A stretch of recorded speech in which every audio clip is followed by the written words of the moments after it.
Hello, hello, hello. Welcome back to Study English Online, everyone. I'm Anna.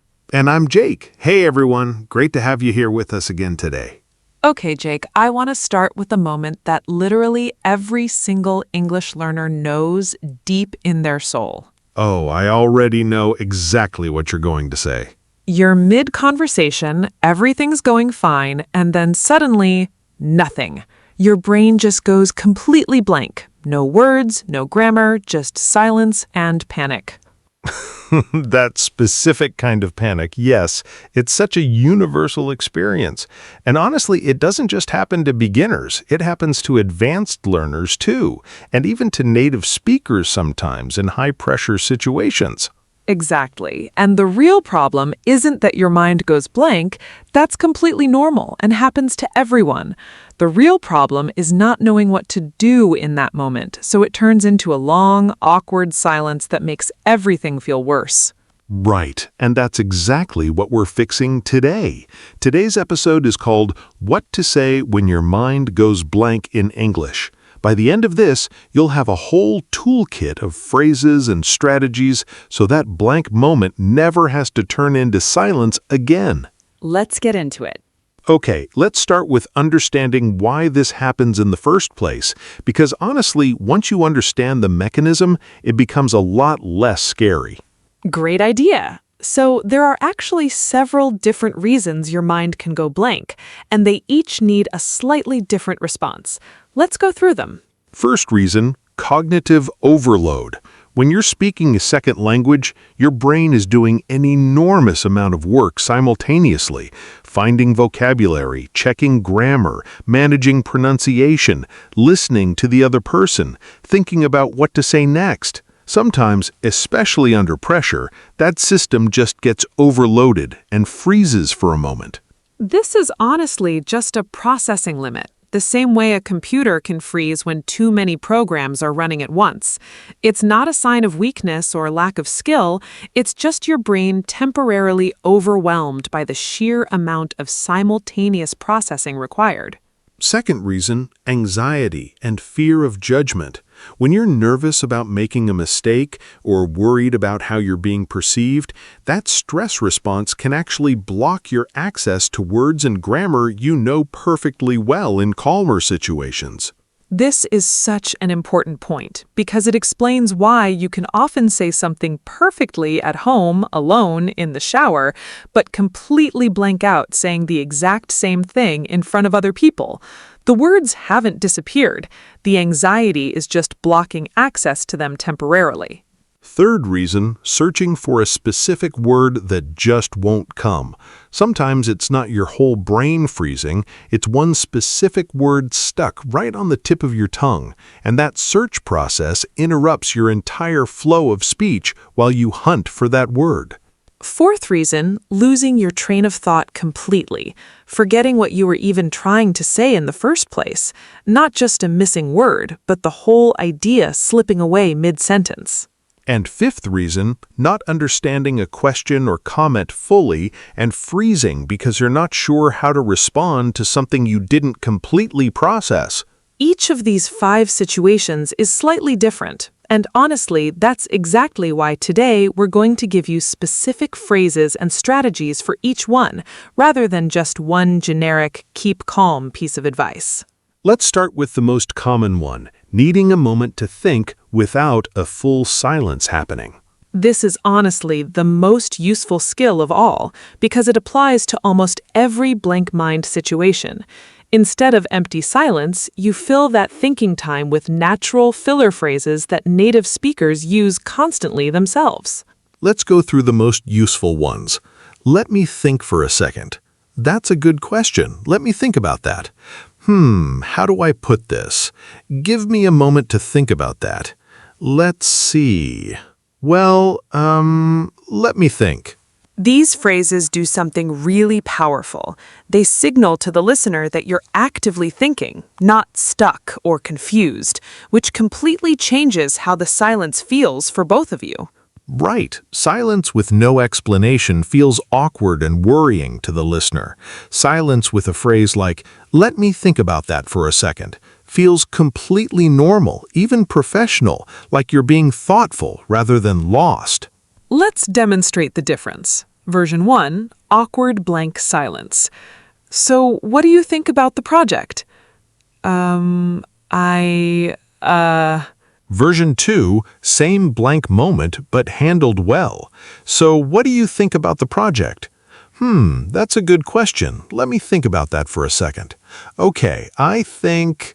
Okay, same actual thinking time in both versions, but version 2 feels completely natural and confident, while version 1 feels lost and uncomfortable. The only difference is those simple filler phrases. This is honestly one of the most valuable, immediately usable tools from this whole episode. Just memorizing 4 or 5 of these thinking phrases and using them consistently can transform how confident you feel and sound in these moments. Let's build out this list even more since it's so valuable. Actually, let me rephrase that. 1 second, let me gather my thoughts. That's actually a really interesting question. I need a moment to think this through. Okay, so where do I start? Notice that some of these buy you a few seconds, and some of them, like, "That's a really interesting question," also give a small compliment to the person asking, which builds rapport while you're buying yourself thinking time. Great point. These phrases aren't just neutral time fillers. They can actually add a small positive social element to the conversation too, which is a nice bonus benefit. Let's move to the second situation now, when you're searching for a specific word and it just won't come to you. This is such a common, specific frustration, and there's a real skill here called paraphrasing, or circumlocution if you want the fancy linguistic term, which means describing something without using the exact word for it. Let's go through some useful phrases for this exact situation. What's the word for, it's like a, I don't remember the exact word, but it's kind of like a, the thing you use for, it's similar to a, but not exactly. Let's practice this with a real example. Imagine you forgot the word umbrella. You could say, the thing you use when it's raining to keep dry. It's like a small covering you hold above your head. Even without saying umbrella directly, the listener understands immediately, and often they'll actually supply the word for you. "Oh, an umbrella?" And you can just say, "Yes, exactly, an umbrella." This is such an underused skill. A lot of learners freeze completely when they forget one specific word, as if the whole conversation depends entirely on that single word, when actually description and paraphrasing almost always work just as well. Let's do a few more examples together. Forgot the word recipe? It's like the instructions for how to cook a specific dish, step by step. Forgot the word receipt. It's the piece of paper you get after you pay that shows what you bought and how much it cost. Forgot the word deadline? It's the specific date or time when something needs to be finished by. Notice in all of these examples, you're using words you definitely already know to explain a word you've temporarily forgotten. This skill relies entirely on vocabulary you already have, just used creatively and flexibly. Let's also mention a few direct phrases you can use to signal you're paraphrasing on purpose so the listener understands exactly what's happening. I forgot the word for this, but I don't know the exact term, but basically, there's a specific word for this that I'm blanking on, but essentially... These phrases are honestly wonderful because they show real language awareness and self-management, which actually makes you sound more confident and capable, not less, even though you're admitting you forgot a word. One more paraphrasing tool worth mentioning, using a simpler, more general word as a temporary stand-in, even if it's not perfectly precise, rather than stopping completely. Instead of umbrella, you could just say the rain thing, and keep the sentence moving, refining it later if needed. That's such a practical, real-world tip. A slightly imprecise word that keeps the conversation flowing is almost always better than a perfectly precise word you can't access in the moment. Precision can always be added later, but momentum, once lost, is much harder to recover. Let's do a live role play demonstrating this. I'll be someone who's forgotten a word mid-sentence. Anna, you respond naturally, the way a native speaker would. Let's do it. So yesterday I went to the doctor and they gave me this, I don't know the word, but it's the paper you take to the pharmacy to get medicine. Oh, a prescription? Yes, a prescription, exactly. Thank you. See how naturally that flowed? No panic, no long silence, just a smooth description followed by the listener helpfully supplying the word. Let's move to the third situation now. Completely losing your train of thought, forgetting what you were even trying to say in the middle of a sentence. This one feels particularly scary because it's not just one word, it's the whole idea slipping away. But there are great phrases for this too. Sorry, I lost my train of thought. What was I saying? Wait, where was I going with that? Hold on, let me back up. These phrases are completely normal and used by native speakers constantly, by the way. Losing your train of thought isn't a language problem specifically. It's just a normal human cognitive experience that happens in every language all the time. A great additional strategy here, ask the listener for help reconstructing where you were. What was I just talking about? Can you remind me what I said before that? This is a completely acceptable, normal thing to ask, and people are almost always happy to help. Let's demonstrate this with a role play too. I'll be speaking and lose my train of thought mid-sentence, and Jake help me recover naturally. Let's do it. So I was telling my friend about this really interesting article I read about how, I completely lost my train of thought. What was I just talking about? You were saying you read an interesting article. Oh, right, yes, thank you. So the article was about how... See how quickly that recovered? Just a few seconds of acknowledgement, a little help from the listener, and the conversation continues smoothly, without any major disruption. This really shows that these blank moments, when handled with the right phrases, become tiny, forgettable blips in a conversation, rather than big, embarrassing failures. Let's talk about a slightly different category now, blank moments that happen specifically during public speaking or presentations, since the pressure and stakes feel even higher when you're speaking to a group rather than one person. Great distinction to make because presentations really do require a slightly different toolkit, since you often can't rely on the audience to help you finish your thought the way one conversation partner might. Let's go through some presentation-specific phrases. Let me just check my notes for a moment. Give me 1 second to gather my thoughts here. I want to make sure I explain this clearly, so bear with me a moment. These phrases work really well in presentations because they frame the pause as care and precision rather than confusion or unpreparedness, which actually reflects positively on you as a careful, thoughtful speaker. Another really useful presentation-specific technique, using your slides or visual aids as a natural anchor point during a blank moment. Simply looking at your slide, even briefly, gives you a completely natural, expected reason to pause without appearing lost.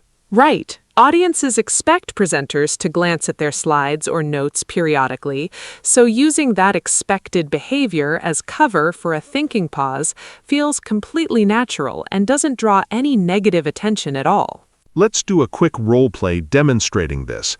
I'll be presenting and hit a blank moment mid-presentation. Great idea. Let's do it. So, as we can see from this slide, our sales grew significantly in the third quarter, primarily due to our expanded marketing campaign and improved customer retention strategies. Let me just check my notes here for a second. Primarily due to our expanded marketing campaign and improved customer retention strategies. See how naturally that flowed? The brief pause to check notes felt completely expected and professional, not like a panicked freeze at all. This technique is honestly one of our favorite tools specifically for presentation and public speaking contexts because it uses an already expected behavior as natural cover for exactly the kind of pause we've been discussing throughout this whole episode. Let's also talk about blank moments specifically during group conversations, since this presents its own unique challenge. Multiple people, faster back and forth, and sometimes feeling like you need to jump in quickly before the topic moves on. Great point. Group conversations really do move faster and can feel more overwhelming since there's more simultaneous input to process and less individual patience for long pauses compared to a one-on-one conversation. A useful strategy here, if your mind goes blank in a group setting and the conversation has already moved on before you're ready, it's completely fine to circle back later. Actually, going back to what we were discussing earlier about is totally a normal, natural way to reintroduce a thought once you've had time to gather it. This takes some of the pressure off needing to respond immediately in the exact moment, since group conversations naturally have more flexibility to revisit earlier points than a strict one-on-one exchange might. Another useful group conversation phrase, if you want to hold your place in the conversation while you think, is, "Actually, I wanted to add something about that. Give me just a second." This signals to the group that you have something to contribute, buying you a moment without losing your turn to someone else. Let's do a quick role play demonstrating this. I'll be in a group conversation with 3 people, and one person's mind goes blank momentarily. Great idea. Let's do it. I'll be one voice, Jake, you'll be another, and let's imagine a third silent participant too. So I really think we should push the deadline back a bit, given everything that's happened this month. Yeah, I can see that. Actually, I wanted to add something about that. Give me just a second.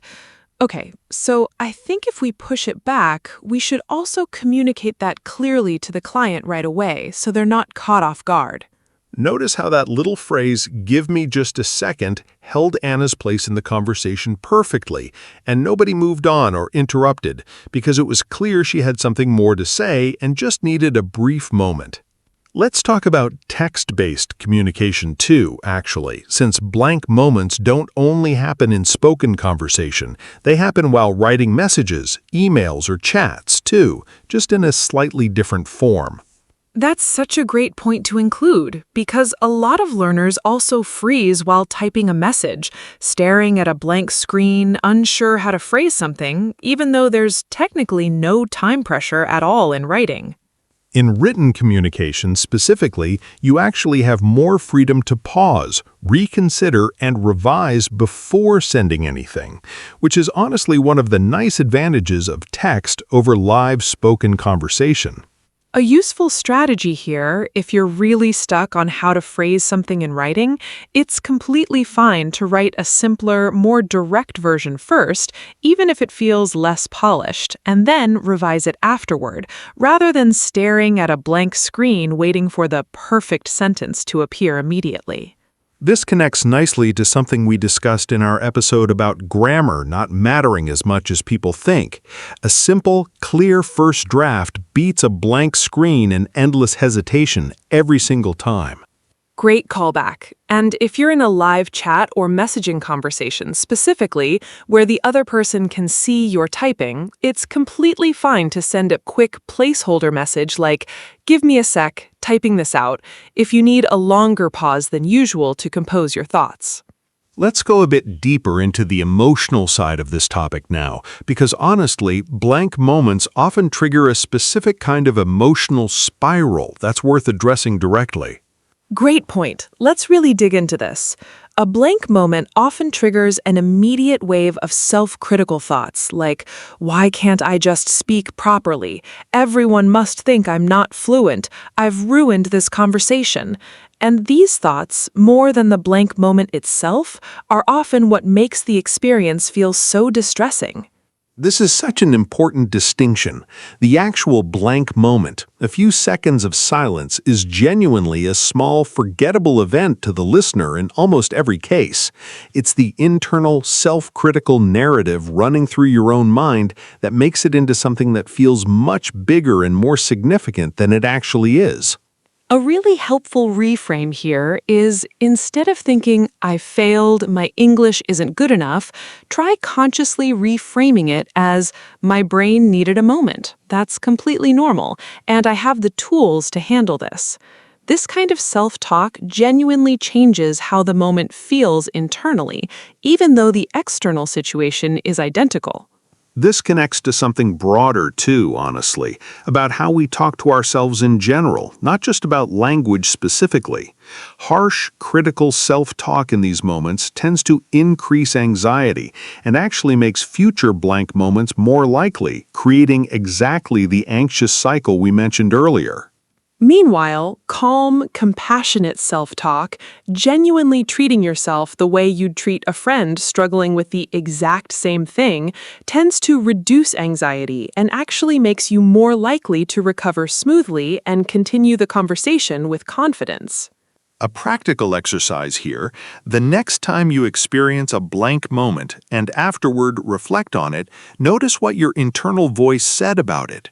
If it was harsh or critical, try consciously rewriting that internal script into something kinder and more accurate to what actually happened externally. Let's talk about cultural differences in silence and pausing too, since this varies quite a bit across different cultures, and it's worth understanding for context. Great point to raise. In some cultures, comfortable silence during conversation is very normal and even valued, while in others, particularly in a lot of American conversational culture specifically, silences tend to feel a bit more uncomfortable, and people often rush to fill them relatively quickly.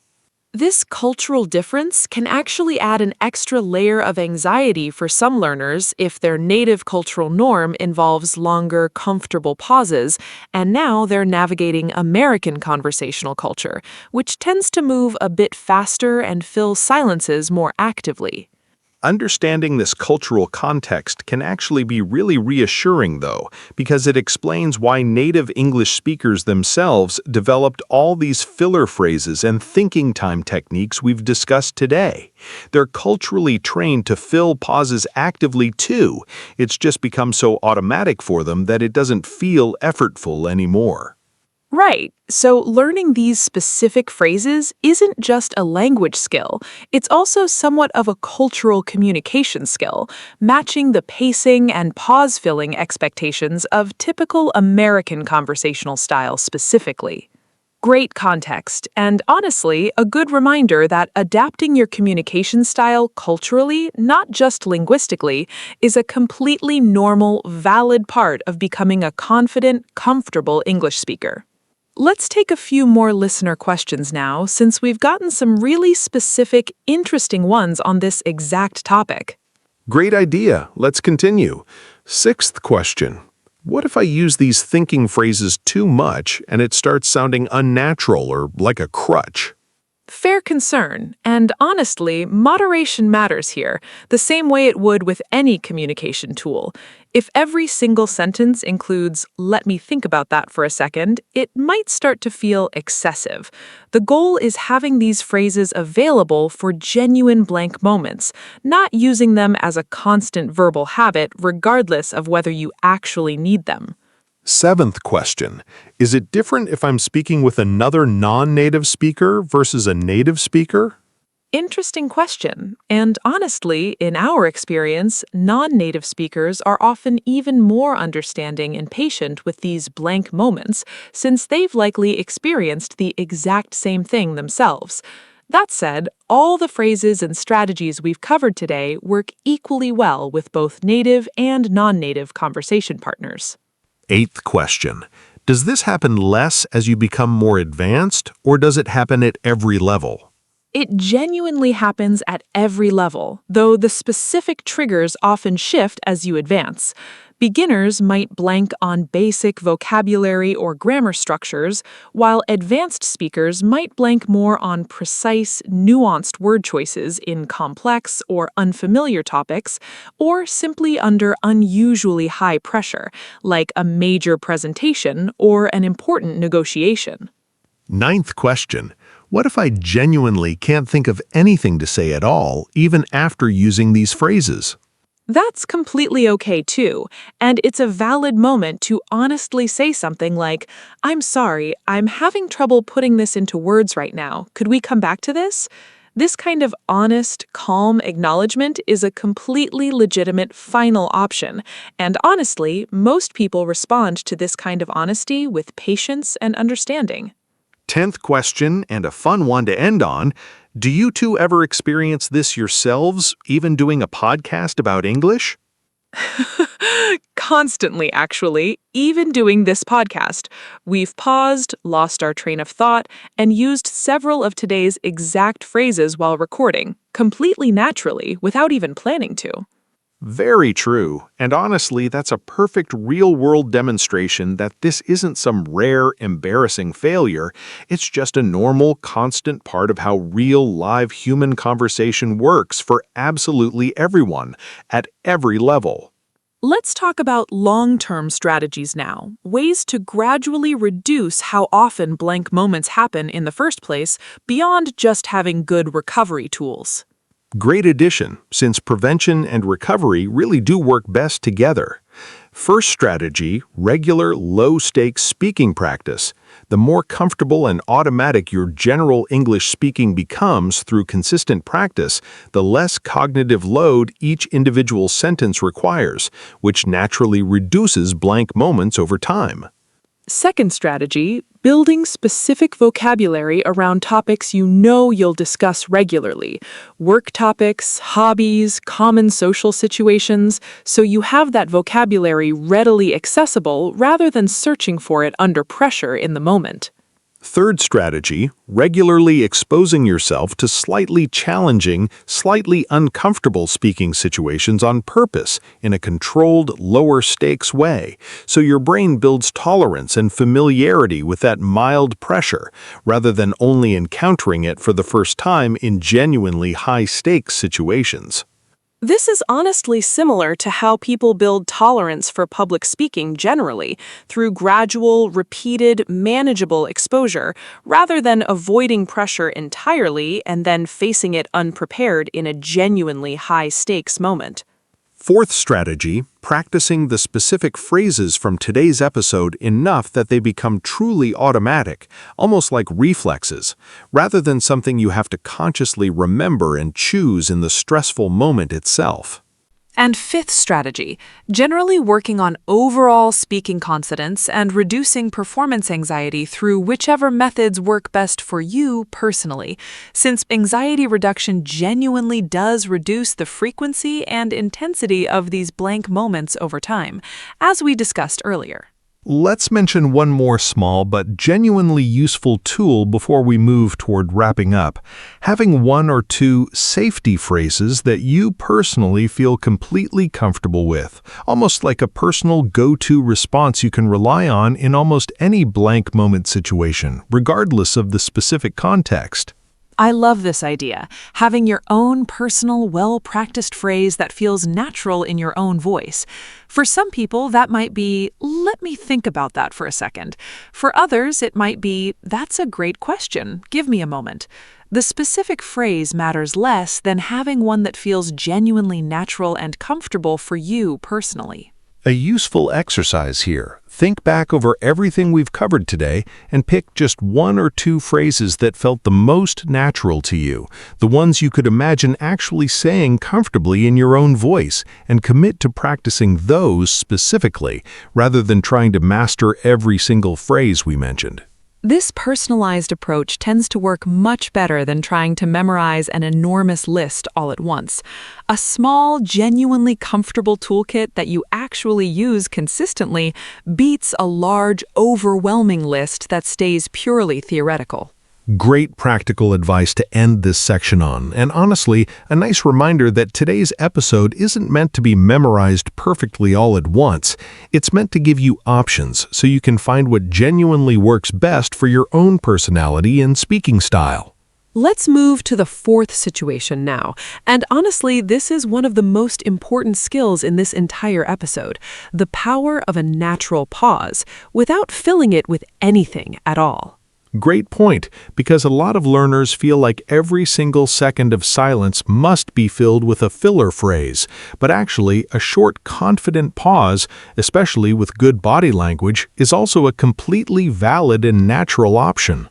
Right. Think about how native speakers pause naturally in conversation all the time, thinking, choosing their next words, or just taking a natural conversational breath. A short pause doesn't automatically signal confusion or a problem. The key difference between a natural pause and an awkward, panicked silence often comes down to body language and demeanor. A calm expression, maintained eye contact, even a slight thoughtful nod all signal "I'm thinking" rather than "I'm completely lost." This is honestly such a liberating realization for a lot of learners. You don't need to fill every single silence with words. Sometimes a calm, brief pause, followed by your answer, is completely natural and even sounds more thoughtful and deliberate.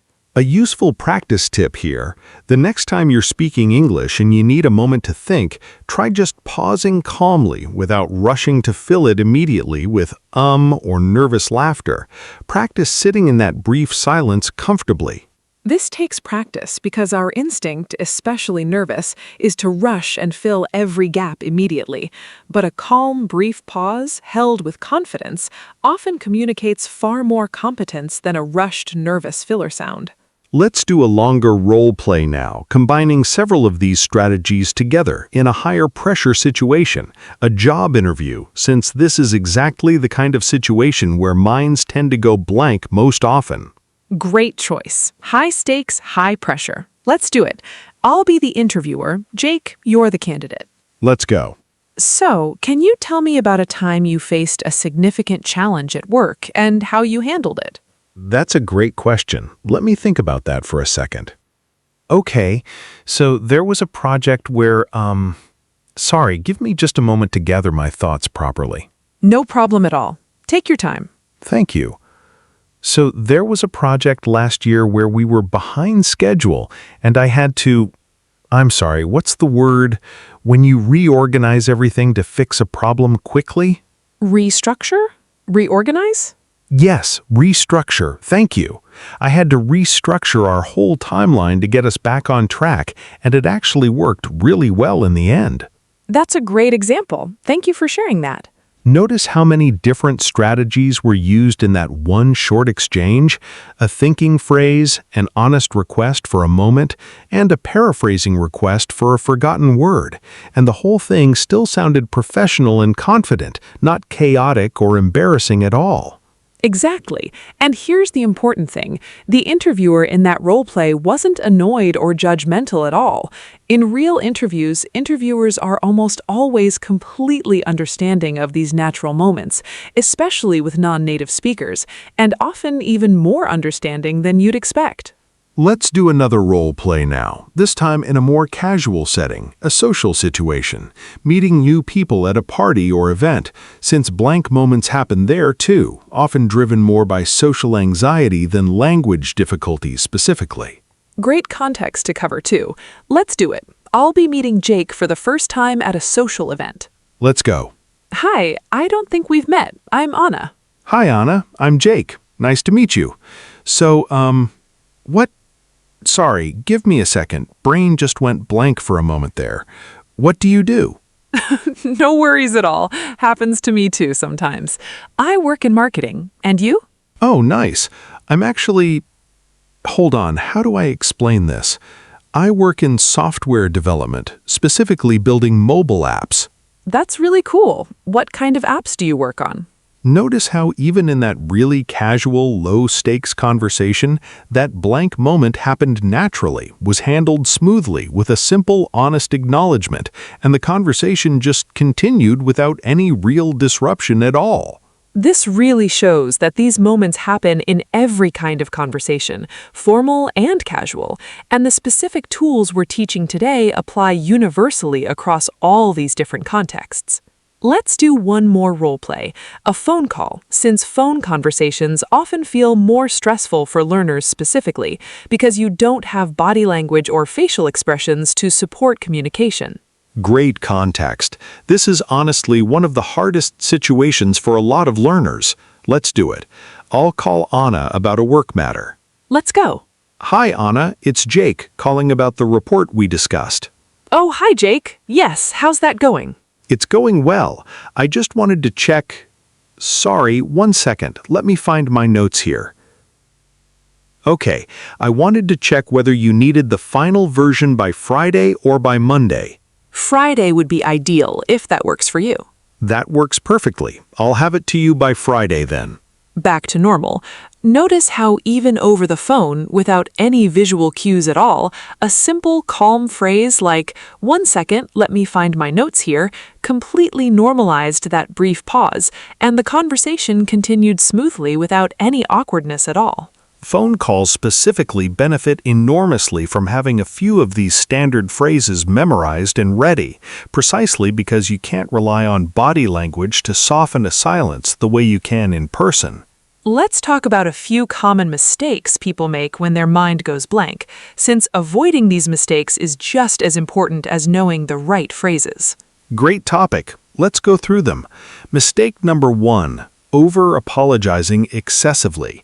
Saying, I'm so sorry, my English isn't good, sorry, I'm really sorry, repeatedly actually draws much more attention to the blank moment and makes both people more uncomfortable than a single brief acknowledgement would. Right. One simple, calm phrase like, sorry, give me a second, is completely sufficient. Repeated, excessive apologizing actually undermines your confidence and makes the moment feel bigger and more significant than it actually is. Mistake number 2. Completely switching to your native language mid-sentence out of panic, especially with a native English speaker who doesn't share that language. This can actually confuse the listener more than a pause would, since they have no idea what you just said. If you truly need to say something in your native language for a moment, it's much better to explicitly say, sorry, let me think in my own language for a second, so the listener understands what's happening rather than switching without any explanation at all. Mistake number 3. Nervous laughter combined with long silence without actually saying anything at all. A little nervous laugh is completely fine and natural, but if it's not followed by any of the phrases we've discussed, it can actually leave the listener confused about what's happening. Mistake number 4. Completely giving up on the sentence or topic entirely and abruptly changing to a different subject out of embarrassment. This often confuses the listener even more than simply pausing and continuing your original thought would. Mistake number 5. Physically showing extreme visible distress, like a panicked facial expression, gripping your hands tightly, visibly shaking. While it's natural to feel some anxiety internally, keeping your outward demeanor as calm as possible genuinely helps both you and the listener feel more at ease throughout that brief blank moment. These mistakes are all completely understandable and human, by the way. We're not criticizing anyone for these natural reactions. We just want to give you better alternatives, since awareness of these patterns is the first step toward changing them. Let's talk about the psychology behind staying calm during these moments, because honestly, the phrases alone are only part of the solution. The underlying mindset matters just as much. Great point. One of the most powerful mindset shifts here is recognizing that blank moments are completely universal, not a personal failure unique to you as a learner. Native speakers experience this too, constantly, in high-pressure situations, unfamiliar topics, or when they're simply tired or distracted. Right. Think about the last time you watched an interview, a live speech, or even just a friend telling a story in your own native language. Chances are you've seen native speakers pause, say, lose their train of thought, and recover completely naturally without anyone thinking less of them for it. This universal cross-language reality really helps normalize the experience. You're not failing at English specifically. You're having a completely normal human cognitive moment that happens to everyone in every language. Constantly. Another important mindset shift. the listener's actual reaction is almost always far kinder and more patient than your anxious mind predicts in the moment. Most people, especially in professional or social settings, genuinely don't mind waiting a few seconds for you to gather your thoughts. This connects to something we discussed in a much earlier episode, too. Our own anxious predictions about how we'll be judged are almost always harsher and more negative than how people actually respond to us in real situations. A helpful practice technique here: before a high-stakes conversation, a job interview, an important presentation, mentally rehearse a few of today's thinking phrases specifically so they're ready and accessible, rather than trying to think of them for the first time in the actual stressful moment. This kind of preparation genuinely reduces the likelihood of a full panic freeze because you've already built the neural pathway for these specific phrases in a calm state, making them much easier to access even when you're nervous. Let's talk about breathing and physical techniques too, since the mind-body connection really matters in these high-pressure moments. Great addition. A simple, subtle technique: take one slow, deliberate breath before responding to a difficult question, rather than rushing immediately to speak. This tiny pause alone often calms your nervous system enough to access your language skills more easily. This works because anxiety triggers a stress response in your body, and that stress response actually interferes with complex cognitive tasks like language processing. A slow breath helps shift your body slightly out of that stress response, giving your brain better access to the words and grammar you already know. Another useful physical technique: relaxing your shoulders and unclenching your jaw slightly, since physical tension in these areas often accompanies and can even worsen that mental blank feeling. These might sound like small, almost silly details, but honestly, the mind-body connection in language performance is really well documented, and small physical adjustments can genuinely support better verbal performance, especially under pressure. A great combined practice: when you feel a blank moment coming on, take one slow breath, relax your shoulders slightly, and then use one of our thinking phrases, like, "Let me think about that for a second." This combined physical and verbal approach tends to work even better than either one alone. Let's take a few listener questions now, since this topic tends to generate a lot of personal, relatable stories and questions. Great idea. Let's go through them. First question: what if my mind goes completely blank and none of these phrases come to me either in the moment? Totally understandable concern, and honestly, it's okay to just take a longer pause in that case, even several seconds, and then simply say something very basic like, "Sorry, one moment," even in a very basic, almost robotic way.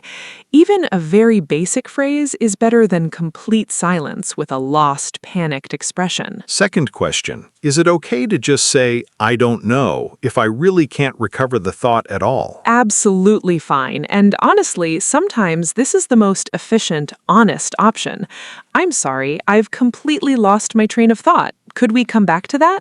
is a completely acceptable professional response in almost any situation. Third question: does this get easier over time, or is it something I'll always struggle with? It genuinely does get easier with experience for two main reasons. First, as your overall fluency improves, the cognitive load of speaking decreases, making blank moments less frequent overall. Second, and just as important, as you practice these specific recovery phrases, using them becomes automatic and much less stressful, even when blank moments do still occasionally happen. Fourth question: should I practice these phrases specifically, or will I just pick them up naturally over time? We definitely recommend actively practicing them, the same way we recommend actively practicing any specific communication skill on this channel. Passive exposure alone often isn't enough to make these phrases automatically accessible under real, in-the-moment pressure. Fifth question: What if the other person I'm talking to seems impatient or annoyed while I'm pausing? This does happen occasionally, though it's honestly rarer than most anxious learners expect. If it happens, a simple, calm phrase like, "Sorry, just gathering my thoughts, one moment," usually resolves any perceived impatience quickly. And if someone is genuinely unkind about a natural thinking pause, that reflects more on their own impatience than on your language ability. Let's build out a complete, practical toolkit now, organizing all these phrases together by exact situation, so you have a clear, memorable reference. Great way to consolidate everything. For buying general thinking time, let me think about that for a second. That's a good question. Give me a moment. How do I put this? For forgetting a specific word, what's the word for, it's like I don't remember the exact word, but it's kind of like, there's a specific term for this I'm blanking on, but basically, For losing your train of thought completely. Sorry, I lost my train of thought. What was I saying? Wait, where was I going with that? Can you remind me what I just said? for not understanding a question. Sorry, could you say that again?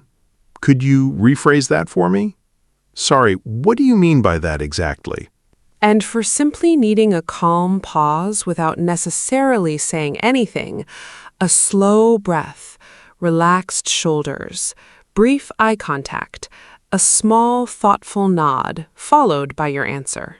Memorizing even 5 or 6 of these phrases and practicing using them out loud regularly genuinely transforms how these blank moments feel and how they're perceived by others.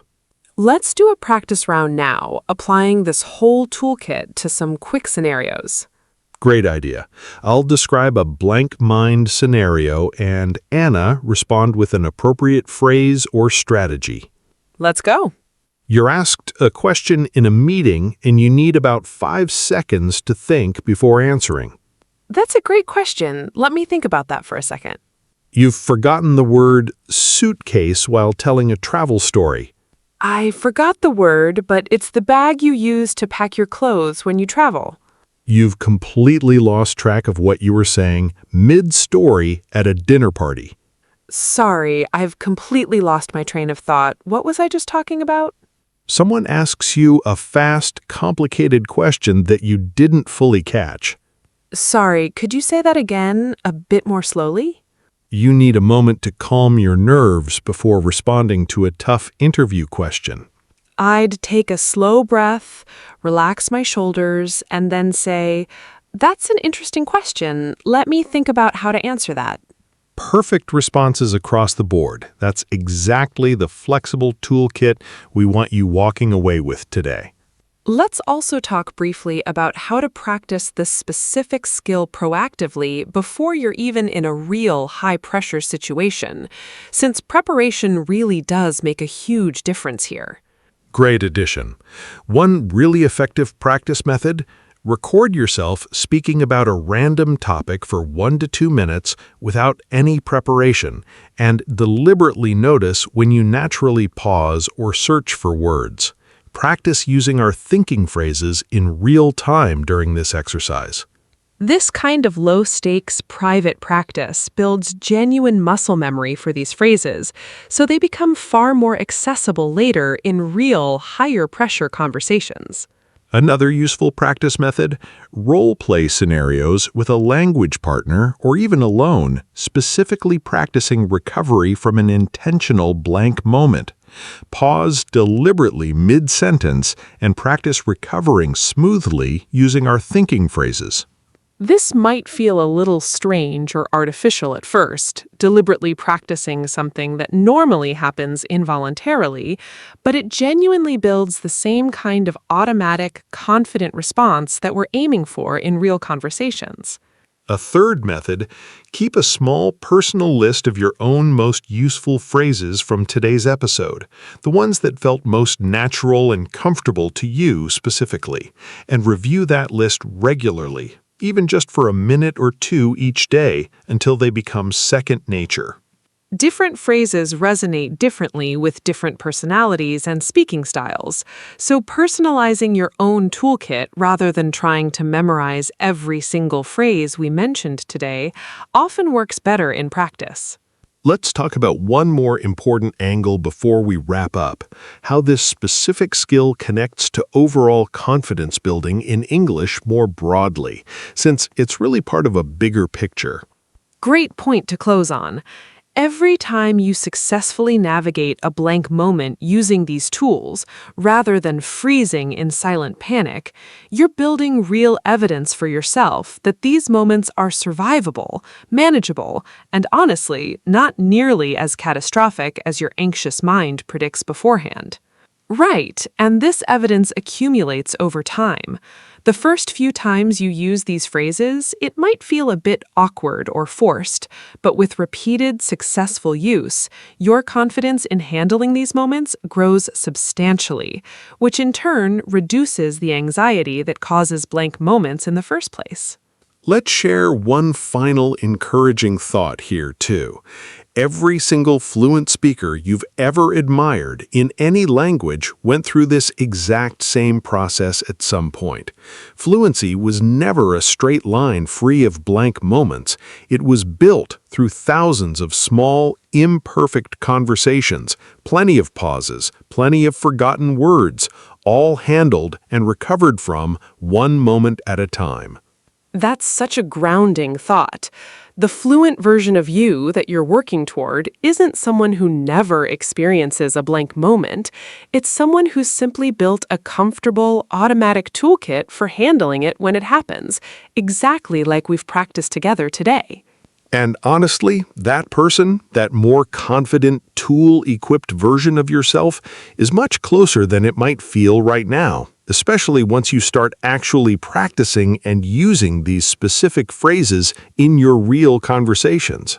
It's honestly a really positive cycle once you get it moving. Using these tools successfully reduces anxiety. Reduced anxiety means fewer severe blank moments and increased overall confidence in your English abilities more generally, well beyond just this specific skill. This really connects back to a message we've shared in previous episodes too. Real fluency isn't about never struggling or never making mistakes. It's about having the tools and the confidence to navigate those struggles smoothly in a way that keeps the conversation flowing naturally. Beautifully put. That's honestly the whole spirit of today's episode, and really, this whole channel. All right, everyone, let's do a quick recap of everything we've covered today. Your mind going blank in English is completely normal and happens for several specific reasons: cognitive overload, anxiety, searching for a specific word, losing your train of thought, or not fully understanding something you heard. For each situation, there are specific natural phrases you can use. Thinking phrases to buy time, paraphrasing techniques for forgotten words, honest acknowledgments for lost trains of thought, and clarification questions for confusing input. We also covered specific tools for presentations, group conversations, phone calls, and even written communication, since blank moments show up in every format, not just casual one-on-one conversation. A calm, brief pause supported by relaxed body language and a slow breath is also a completely valid tool on its own, separate from filling every silence with words. Avoid common mistakes like excessive apologizing, sudden language switching without explanation, or visibly panicked body language, since these tend to make the moment feel bigger and more uncomfortable than it needs to be. And remember, this happens to everyone, including native speakers, and the listener's actual reaction is almost always far kinder and more patient than your anxious mind predicts in that moment. If this episode gave you some real practical tools you can actually use the next time your mind goes blank, save it, share it with a friend who gets nervous speaking English, and let us know in the comments, what's your go-to phrase now going to be the next time this happens to you? We genuinely love to hear which phrase resonated with you the most today. Thank you so much for spending this time with us. Take care, breathe, and remember, a pause is never the end of the conversation. We'll see you in the next episode. Bye, everyone. Bye.